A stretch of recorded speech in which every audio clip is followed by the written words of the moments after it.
lindo que ficou, não é verdade? Coisa bem, bom gosto. Miguel tem feito um trabalho abençoador e eu já quero antecipar que hoje tem surpresa na plenária da SAF. Tem material novo, não é isso, Miguel?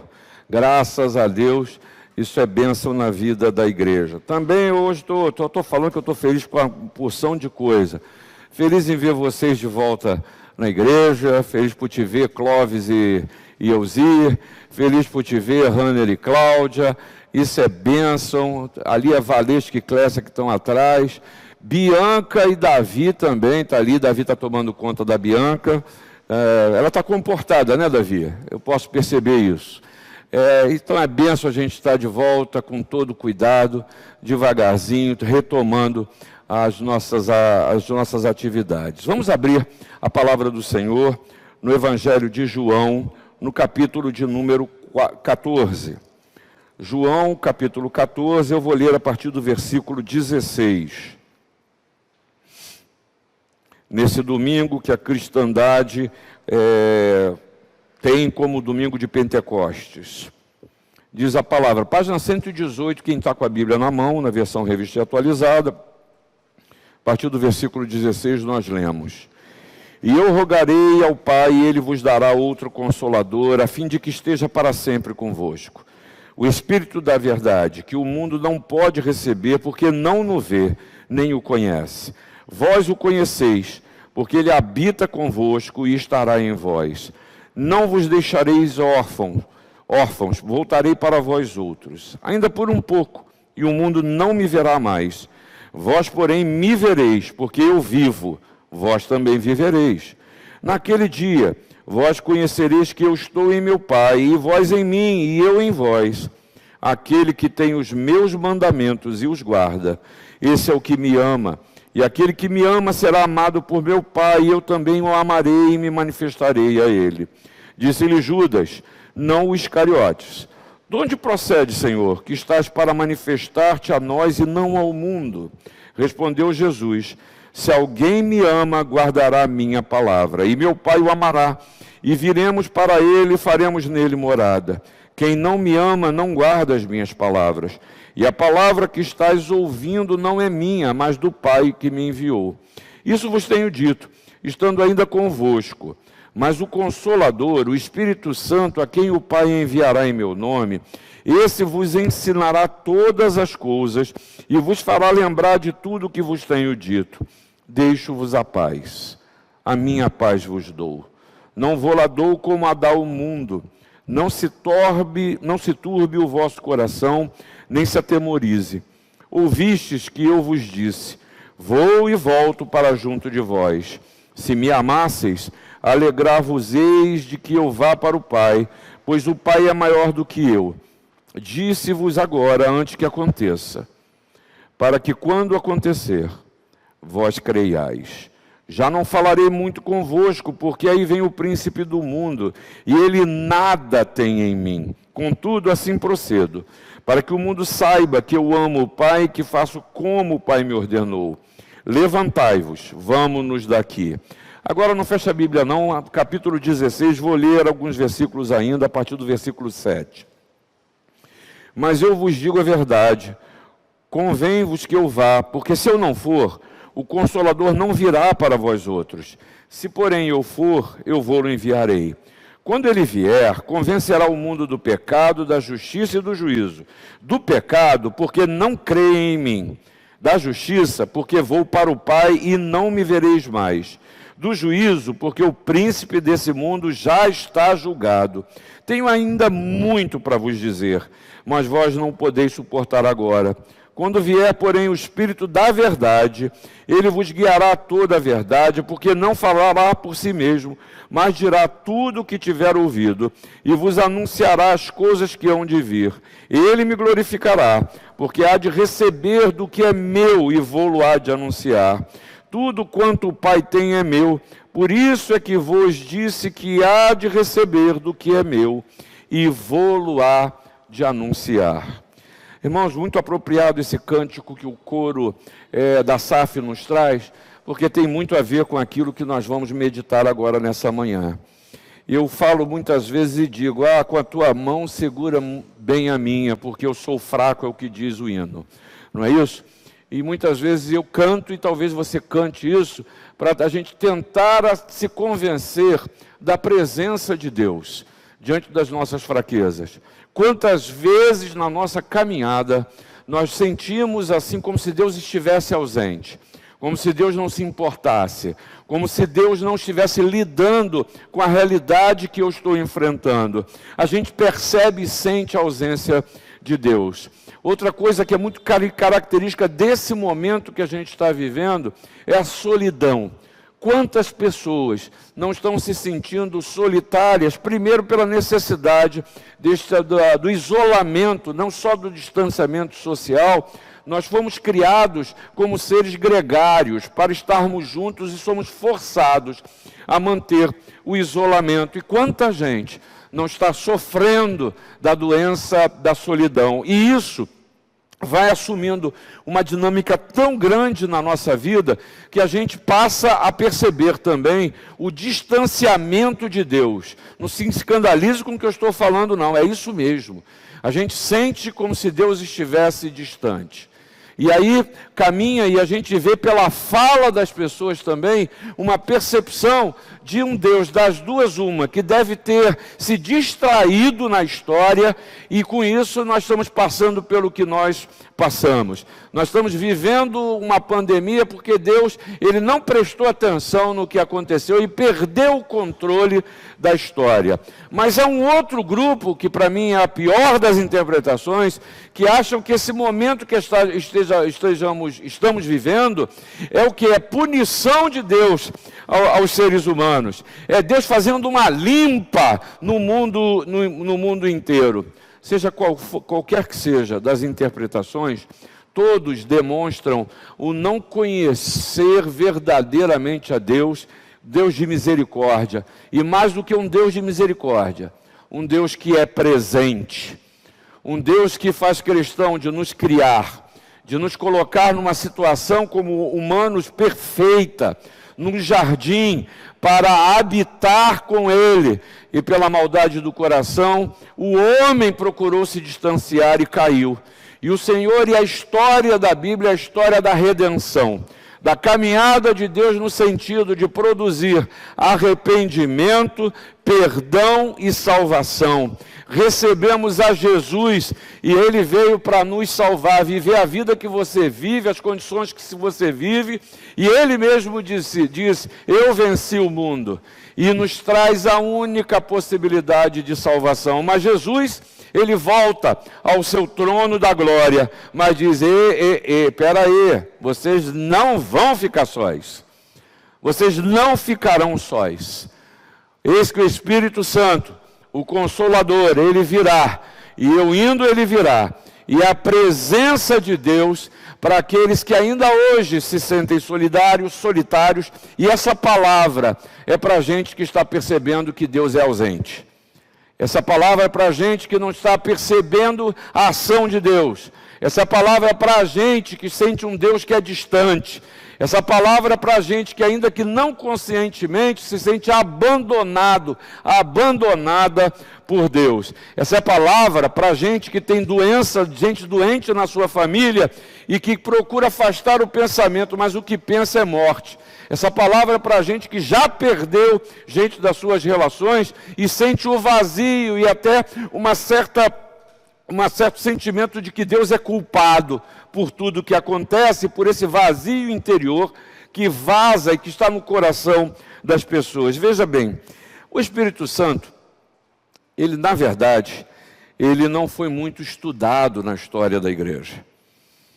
Logo depois, nos primeiros séculos, para se entender a pessoa de Jesus, as igrejas, os concílios se reuniram para definir e chegar à conclusão que Jesus é o Filho de Deus encarnado, é verdadeiramente Deus, é verdadeiramente homem, e se pacificou o conceito e entendimento de Jesus. Não é difícil para nenhum de nós entendermos a pessoa de Jesus, e a centralidade da nossa pregação está exatamente naquele que é o nosso Senhor e Salvador. Salvador. Não é difícil para a gente entender a pessoa de Deus Pai como Criador de todas as coisas, como o Deus que é providente, é o sustentador. Mas a pessoa do Espírito Santo não tem sido muito estudado na história. E como consequência disso, a gente vê em muitas pessoas, ainda que não verbalizem isso, uma hierarquização da pessoa de Deus, ou seja, da Trindade. Talvez a gente entenda Deus Pai, porque a Bíblia toda descreve, Criador de todas as coisas. Entenda Deus Filho, como a gente tem aprendido e crido, como nosso Senhor e Salvador. Mas quem é o Espírito Santo?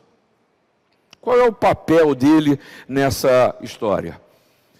E algumas pessoas o interpretam como alguma coisa que é subjetiva, que é emocional. E muita gente erra ao supor que a atuação do Espírito Santo em nós seja nas nossas emoções. E, infelizmente, muita gente exercita a fé na base do sentir e coloca essa culpa no Espírito Santo. Então, se eu não estou sentindo a proximidade de Deus, é porque eu estou vazio do Espírito Santo. Vocês já ouviram falar sobre isso? Um Deus que ele vive em doses, está cheio do Espírito Santo, e hoje eu não estou pleno do Espírito Santo. Ou seja, a gente submete a Deus a nossa capacidade de interpretação de quem Ele é. Mas mais do que isso, há pessoas que desenvolvem uma maneira de pensar em que se baseia na ação e na presença de Deus em atos, em dons espetaculares. E com isso querem que, por exemplo, num domingo como esse, eu acho que seria maravilhoso se isso acontecesse, se esse teto, se essa laje, o telhado se abrisse, e a glória do Deus aqui descesse e falasse a cada um de nós, sem a necessidade de um homem como eu chegar e procurar interpretar e trazer para vocês o que a palavra de Deus faz. Mas esse não é o projeto de Deus. Esse não é o projeto de Deus. E Onésimo Figueiredo, ele percebeu um grande problema no passado recente, antes da reforma, pré-reformado, que os anabatistas causaram, que eles unitarizaram o Espírito Santo, separando da Trindade, desvinculando assim o Espírito Santo da palavra, desvinculando o Espírito Santo da igreja. Isso levou a igreja de então a duas consequências que considero desastrosas. O primeiro deles, um personalismo individualista. Gente que é piedosa sem a igreja. Gente que é piedosa sem o corpo de Cristo. Porque eu mesmo posso lidar com Deus, com Jesus, e o Espírito Santo não habita em mim. Então é eu e ele, e independe do todo e de tudo. Outra preocupação, outra consequência de uma visão individualista é exatamente achar que a Bíblia precisa de complementos, de uma revelação que seja complementar. E aí você já deve ter ouvido falar disso, né? Gente que diz, Deus me falou. Deus me falou.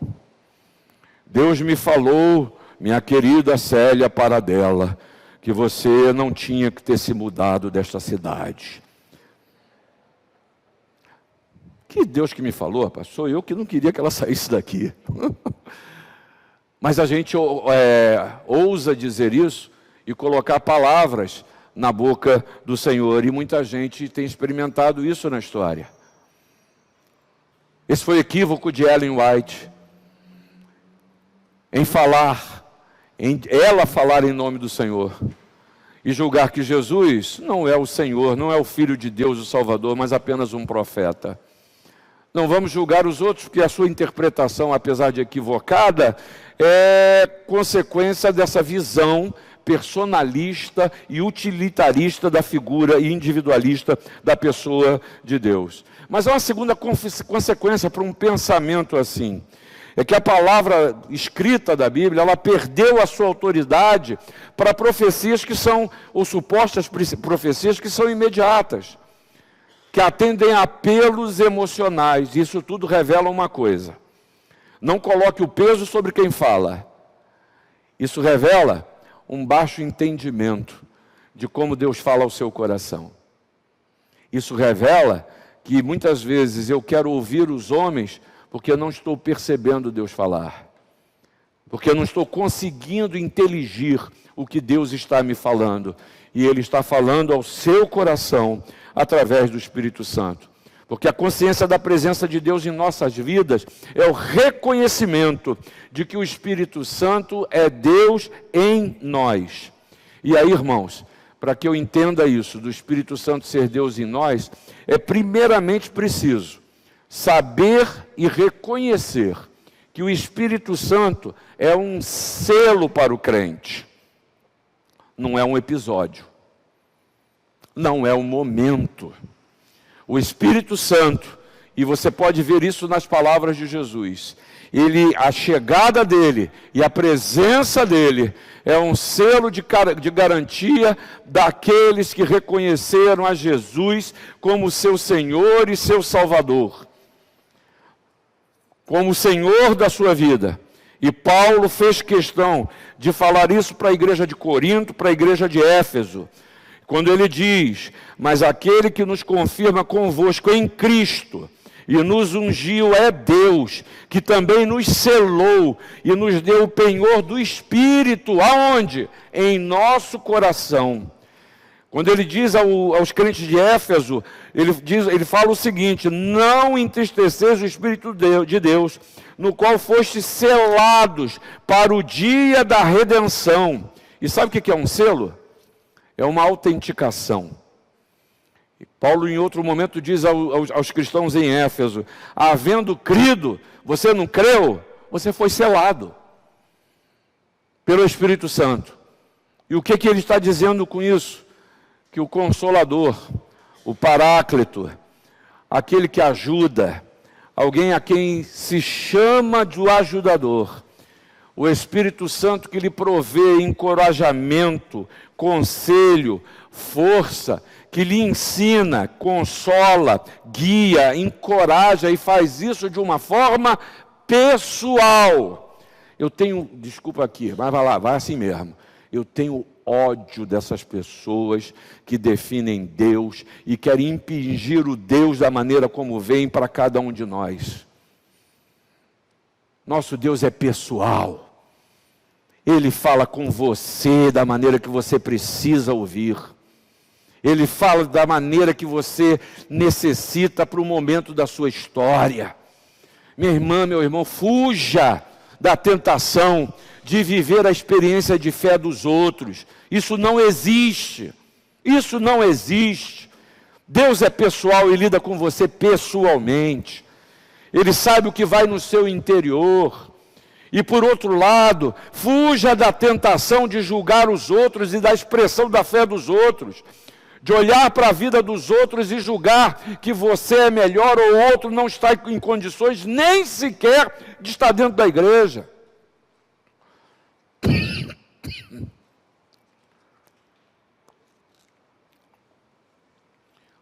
A relação do Espírito Santo é pessoal, é com você. E por isso você encontra Jesus no capítulo, aí no Evangelho de João, no capítulo 14, versículo 26, ele diz: o Espírito Santo vai te ensinar. Fica tranquilo, porque ele vai te lembrar.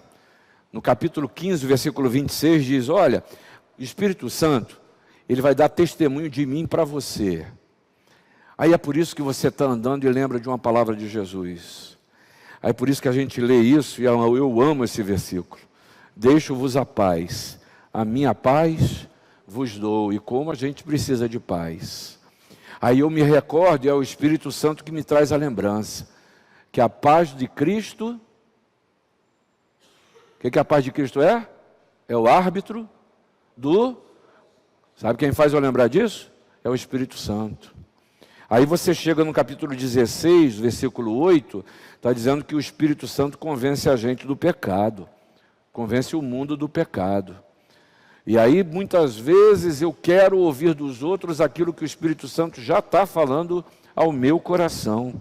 No capítulo 16, o versículo 13, para quando eu sinto aquela insegurança do caminho, está dizendo lá que ele vai guiar a gente a toda a verdade.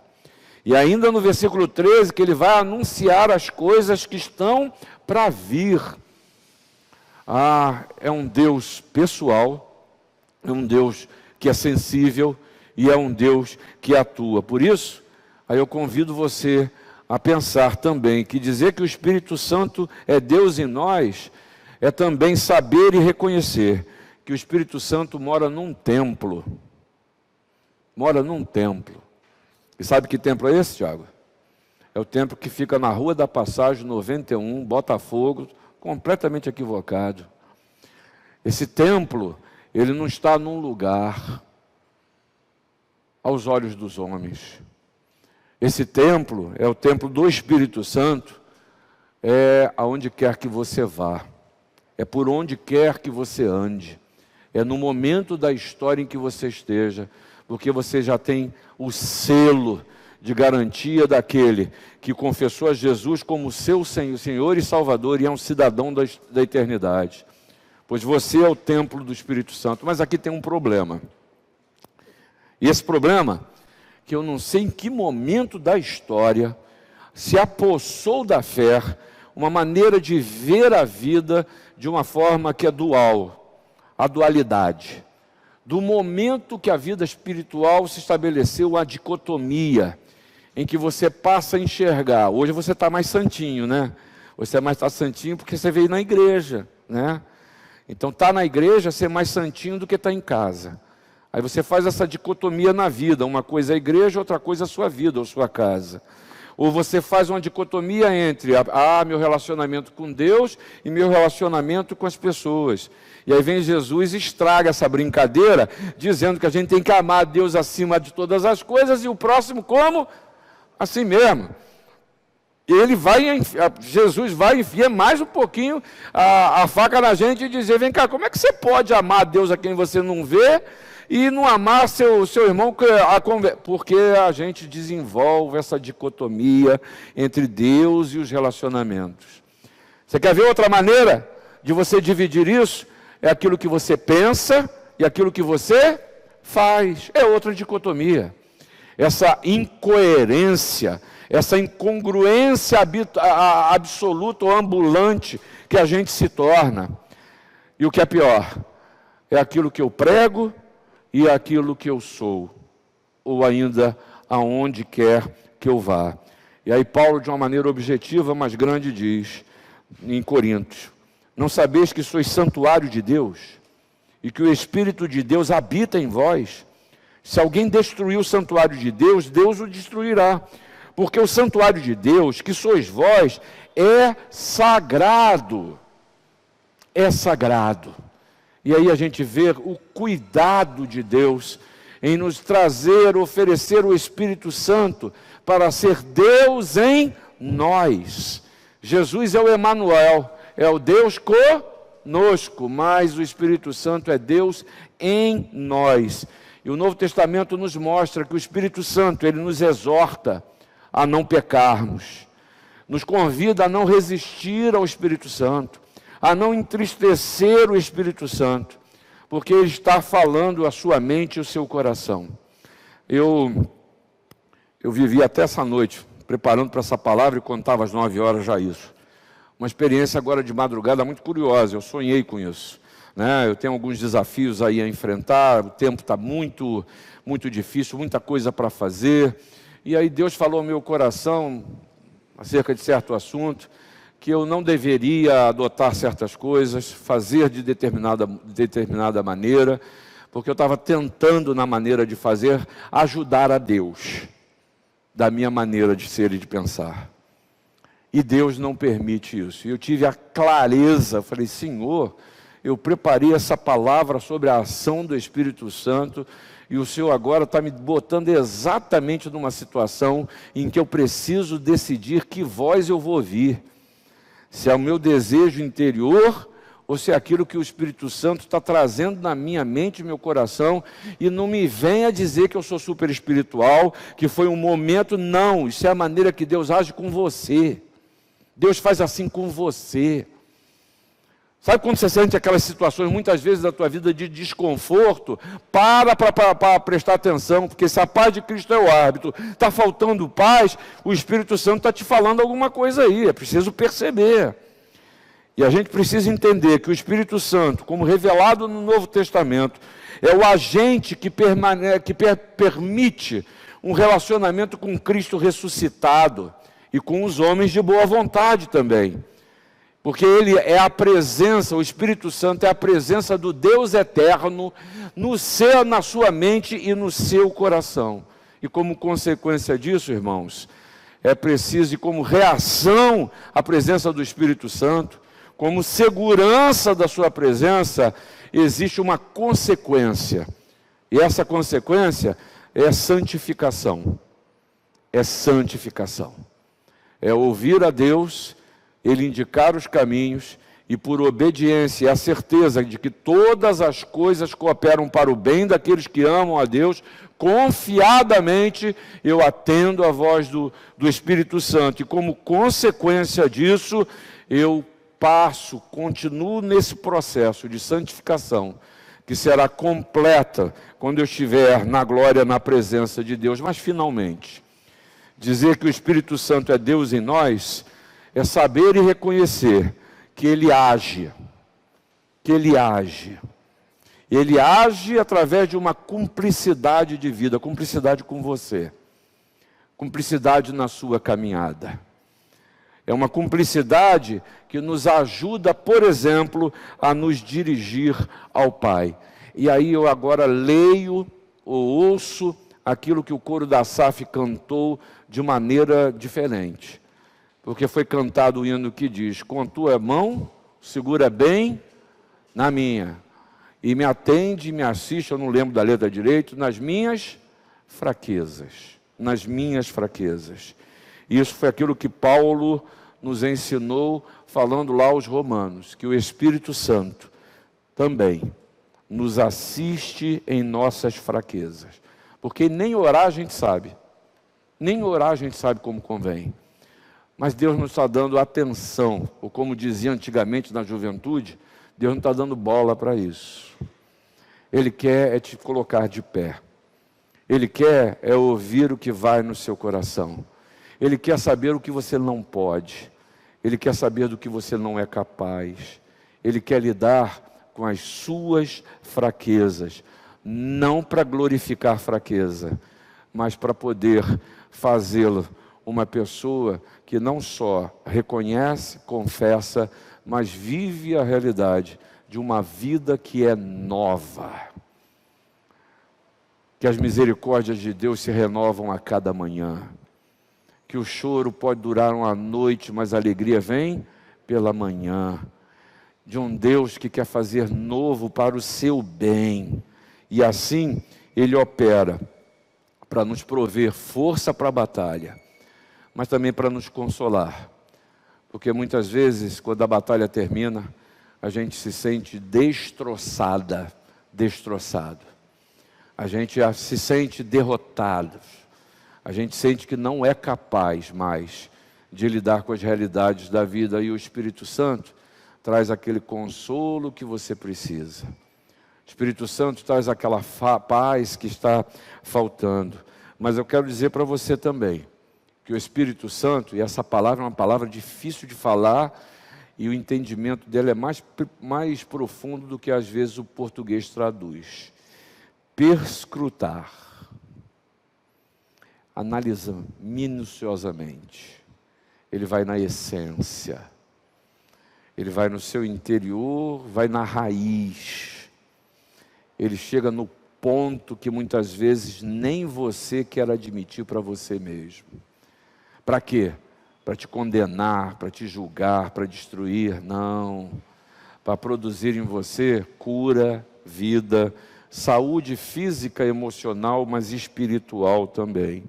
Por isso que diz, o Senhor nos mostra aqui no capítulo 16, e nós lemos isso, que dos papéis do Espírito Santo é nos convencer ou convencer o mundo do pecado.